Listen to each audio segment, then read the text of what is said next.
I'm known as the urban tree spotter. My name is Ric Hampton. And you might ask, what does a tree spotter do? I go out and I find black walnut trees that are purchased by the Amish people.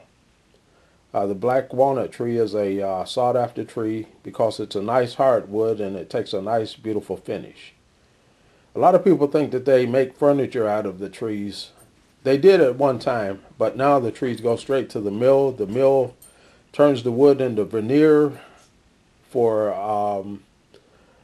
placing onto the tops of furniture, just like they do maple, cherry, and other woods.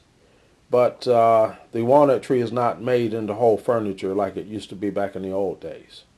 The tree is still in demand, and I'm the guy that finds them. Once I find the tree, I make the arrangement for the sale of the tree to the buyer and the seller.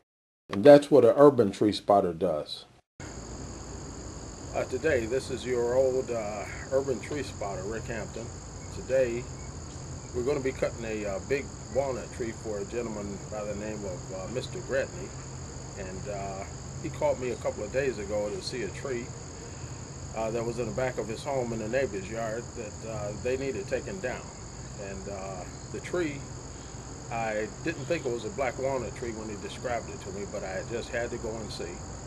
And when I went to see it, it was a nice sized tree. So in the next scene, you'll see our crew starting to take the tree down, and then you'll see the results of the tree.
Now that we've got the tree down, one of the problems that the tree had was it took a lightning strike probably a few years ago, It's not the best quality. It's got some holes in it, but they'll see if they can do anything with it at the mill. Sometimes you win, sometimes you lose. Just another day in the life of the old urban tree spotter.